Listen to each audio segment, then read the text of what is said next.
महामहिम राष्ट्रपति के अभिभाषण पर अपने विचार व्यक्त करने के लिए आपने समय दिया, इसके लिए बहुत बहुत धन्यवाद। शुरू में ये कहना चाहता हूँ, लल्लन जी, 1977 में जब नेताजी मुख्यमंत्री बने थे, सर हम क्या करें, हम बात करें कि नहीं करें? लल्लन जी अभी सुनिए, ओ लल्लन जी, अब मंत्री बने आप। लल्लन जी आपका वक्त पूरा हो गया, आप सुनो उधर नहीं, दूसरों को भी सुनो प्लीज। सर आज मुझे एक अच्छी बात लगी, महात्मा गांधी जी का एक वाक्य है, spiritualise the politics. Today I heard the speech of the opposition party leader which was spiritualizing the politics today, and I really appreciate his speech today, the way he spoke about the spiritualism of the politics, but somehow it is the other way in the country right now. और आपने भी उस पे भाषण में कहा ही है, जब राष्ट्रपति महोदय की भाषण पे विचार व्यक्त करने के लिए खड़ा हूँ तो थोड़ा सा अंतर्मन में सोच रहा था कि सही में चुनाव कैसे हुआ, और जो गिरावट हमारे प्रचार में आई थी वो देखकर बहुत सदमा होता था, दुख होता था। खास करके आदरणीय प्रधानमंत्री जी के पद पर रहे हुए व्यक्ति की जब विचार प्रकट होते थे तो बुरा लगता था। कहाँ जा रहे हम, कहाँ लेके जा रहे इस देश को हम, वही तो बता रहा हूँ। अभी आप सुन लीजिए ललन जी, ये इंडिया बनाना हमारा, you are there sir, honourable chairman sir, when we formed the India, he was there in the India. He was one of the members of the India Today speaking the other way. Anyway, just I wanted to recollect the memory. He was there present in the Mumbai meetings also. Anyway, that I want to recollect. चुनाव के दरमियान जो कुछ हुआ वो बड़ा बुरा लगा। हमने पूरे देश में एक नफरत पैदाने की कोशिश की, हमने ध्रुवीकरण करना चाहा, और वो ध्रुवीकरण धर्म के विषय पर हो रहा था। हम भी हिंदू हैं, हमें गर्व है हिंदू होने का, लेकिन ये मतलब नहीं कि हम दूसरे की घृणा करें, और हम घृणा फैलाकर दीवारें खड़ी कर रहे थे, और दीवारें खड़े करने के लिए जो भाषा का प्रयोग हो रहा था वो इतना गिरा था कि बहुत दर्द हो रहा था कि देश के प्रधानमंत्री मंगलसूत्र की बात करते, देश के प्रधानमंत्री बोलते जिसके पास ज़्यादा जनता लोग हैं वो तुम्हारा मंगलसूत्र छीन कर लेके जाएंगे। हमारी पार्टी को भी कहा, नकली कहा, हमारे आदरणीय उद्धव जी ठाकरे साहब पर भी लांछन लगाए, लेकिन एक हमारे उद्धव जी ठाकरे साहब जिस ढंग से डट के खड़े रहे, और हमारे शरद पवार साहब हो, हमारे कांग्रेस के राहुल गांधी जी हो, सोनिया गांधी, ये सब मिलकर इंडिया बनाई, आप भी उसमें हैं, हमें बहुत खुशी है। हम संविधान की सुरक्षा के लिए खड़े हुए, हम जनतंत्र की सुरक्षा के लिए खड़े हुए, और उसकी बात जब करते हैं तो आदरणीय स्पीकर साहब ने जब भाषण किया मुझे बहुत मतलब दर्द हुआ कि इतना अच्छा माहौल पैदा हुआ था। आदरणीय राहुल गांधी जी विपक्ष के नेता बनकर वहाँ आए, उनको लेकर साथ में आदरणीय प्रधानमंत्री जी लेकर माननीय अध्यक्ष जी को वहाँ विराजमान कर दिया, और उसके बाद में भाषण करते समय वो 1975 में क्या हुआ बताने लगे। 55-50 साल की आप जख्म को खोलते हो, खरोचते हो तो खून ही निकल आता है। हम क्या करना क्या चाहते हैं, क्या बताना चाहते हैं, और महामहिम राष्ट्रपति जी आदरणीय महिला हमारी है, बहन है हमारी, उनके भाषण में भी यह विषय आया तो मुझे बहुत ठेस पहुंची। संविधान खतरे में जब हम कहते तो यही बात है कि क्यों हम पुरानी जख्मों को खरोच कर खून निकल ले लाए हों।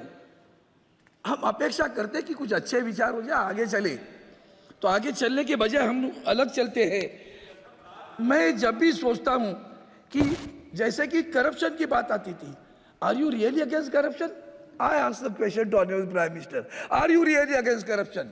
The way you have formed the government in Maharashtra, are you really against corruption? The charges have been made, the charges have, किसने आरोप लगाए सर? आदरणीय प्रधानमंत्री जी ने भोपाल की सभा में आरोप लगाए। एक हमारे आज हमारे वित्त मंत्री है महाराष्ट्र में, उनके ऊपर आरोप लगाए, कहा कि 75,000 करोड़ का घोटाला हुआ, आरोप लगाया। 8 दिन के अंदर वही शख्स इनके पार्टी में गया, ले लिए पार्टी, उसको पार्टी के साथ में विधायक भी गए, और उनको बाद में राज्य का वित्त मंत्री बनाया। Are you really against corruption?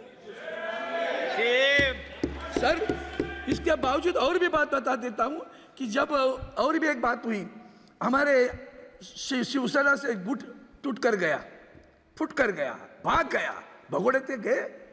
और उनको जाकर इलेक्शन कमीशन, मैंने परसों भी वही बात कही थी, इलेक्शन कमिश्नर गुलाम है, गुलाम है, सत्ता पक्ष का गुलाम है। बुरा लगता है कहने में sir, one has to be, ये सारी संस्थाएं, वो ईडी हो, सीबीआई हो, इनकम टैक्स हो, सारी संस्थाएं गुलाम पकड़े पर रखी है। तभी तो इन्होंने जब हम 146 सांसदों को सस्पेंड किया, उसमें कानून पास कर दिया। क्या कानून पास कर दिया? इलेक्शन कमिश्नर को चुनने के लिए एक समिति बनती थी, उस समिति में आदरणीय प्रधानमंत्री रहते, उस समिति और कौन रहेगा? उस समिति में इस देश के सर्वोच्च न्यायालय के सरन्यायाधीश थे, chief justice of India was there in the committee. इन्होंने लॉ पास किया नया, और उसमें चीफ जस्टिस ऑफ इंडिया को ही निकाल दिया। और क्या किया? प्रधानमंत्री will be there and another minister will be there. Who is that? He will be nominated by the prime minister. वो भी उसको डेजिग्नेट है क्या कौन सा मंत्री रहेगा, उसको नॉमिनेट कर देगा प्रधानमंत्री। नॉमिनेट जिसको नियुक्त करेंगे वो मंत्री रहेगा, और एक विपक्ष का 2:1। तो क्या होगा? कौन आएगा? Who will be the election commissioner? Is it judicious? We are fighting in the supreme court, और आज भी हमें न्याय नहीं मिल रहा है। Justice delayed is justice denied. I request the honourable supreme court through the house, kindly look into this issue. It is you know, the sanctity of the democracy has to be maintained. उसका पवित्रता रखनी है तो judiciary भी ऐसी बंद होनी चाहिए। वो तो चंडीगढ़ का मामला था ना, वो आईने में आया करके तो छुट गया, नहीं तो चंडीगढ़ का मेयर भी जाता था। ये कम नहीं है ये लोग। और इसलिए मैं कहता हूँ कि ये जो संस्थाएं जो बनी है ना, महामहिम राष्ट्रपति जी, आपको भी कान खींचने का अधिकार है, आपने नहीं कान खींचा। जो भी सारी चीजें गलत होती है, आप कुछ नहीं बोलती। हमने अनुभव कर दिया सर, इसके लिए मैं बोल रहा हूँ सर। अब ये जैसे इतने सारे विषय है, महंगाई पे हो या बाकी सारे, मणिपुर सर, मणिपुर में मैं 6 दिन रहा। I was there in for 6 days। I was there in Manipur. I have witnessed it कि मैती और कुकीज में कैसे झगड़ा चल रहा है वहाँ। और देश एक राज्य, मैं उसी दिन मैंने कहा था चैनल पर आकर कि the state is divided. The honourable prime minister is silent. मौनम सर्वार्थ साधनम। व्हाट अ मौन। ये मौन अच्छा है देश के लिए? बहुत दर्द होता है सर। और जो अगर आपने वीडियो क्लिप देखी होगी ना, ये देश को कलंकित, सिर्फ वहाँ दंगा नहीं है सर, वहाँ जिस तरह से कि हमारी बहन के साथ अत्याचार हुए हैं ना, वो देश को कलंकित करने वाले अत्याचार है। ये लांछन है इस देश को। आवाज नहीं आई सत्ता पक्ष से, ये बुरा लगता है। सभापति महोदय, मैं और एक चीज कहना चाहता हूं कि आज भी इलेक्शन कमीशन हो, परसों उसके चुनाव में और एक बात हुई sir. Have you noticed it mister chairman? Have you noticed it? 2 things happen. The honourable prime minister and the honourable home minister दोनों ने कहा, एग्जिट पोल याद है? हाँ, 400 पार। और दोनों ने कहा कि मार्केट में इन्वेस्ट करो, मार्केट में इन्वेस्ट करो, 4 तारीख को चौक जाओगे, बड़ा प्रॉफिट हो जाएगा। पहले तो लोग बैंकों में पैसे रखते थे, आजकल बेचारे रिटायर्ड होते तो सोचते चलो भाई म्यूचुअल फंड्स में डालेंगे या कई शेयर्स में डालेंगे। Common man is also there in the market right now. और इन्होंने कहने के बाद 400 पार, एक ही इंसान ने पहला नारा लगाया हमारे देश में, वो है उद्धव जी ठाकरे साहब ने। उन्होंने कहा 400 पार नहीं, अब की बार भाजपा तड़ी पार। वो नारा लगाने वाले उद्धव जी ठाकरे थे, वो नारा लगाया सर। इसके बाद में लोगों ने पैसे उसमें इन्वेस्ट कर दिए। 4 तारीख को 400 पार वाले 240 पर आए और मार्केट गिर गई सर। 30 लाख करोड़ का नुकसान हुआ। 30 लाख करोड़ का नुकसान हुआ सर एक दिन में। हम सेबी के पास गए थे, हमारे साथ तृणमूल कांग्रेस के नेता थे, हम उनके साथ में गए। सेबी को मैंने कहा कि इसकी इंक्वायरी होनी चाहिए, आज भी उसकी बात नहीं हो रही है। 30 लाख करोड़ किसके गए, किनके कहने पे गए? आदरणीय प्रधानमंत्री जी, आदरणीय गृह मंत्री जी, ये अब इन्होंने कहा पैसा इन्वेस्ट करो। 30 लाख करोड़ का घोटाला हुआ, घपला हुआ, नुकसान हुआ। कौन जिम्मेदार है इसे? कोई जिम्मेदार नहीं है। और सब यही इसी तरह से और भी बातें हैं सर। एक पहला महत्वपूर्ण मुद्दा है, हमारे पास बुजुर्ग है, महामहिम राष्ट्रपति से मैं अपेक्षा करता था, उन्होंने जब इमरजेंसी में बोली sir, No, just you can take 1 minute. I thought, Just I want to give me alarm. Then she spoke Wind about up the your emergency. I don't know how much old she was that time, but then somehow she spoke about it. और जब बुजुर्गों की बात आती है, sir बुजुर्गों के pension के बारे में बात इस कीजिए, कई भाषण में उसका उल्लेख नहीं है।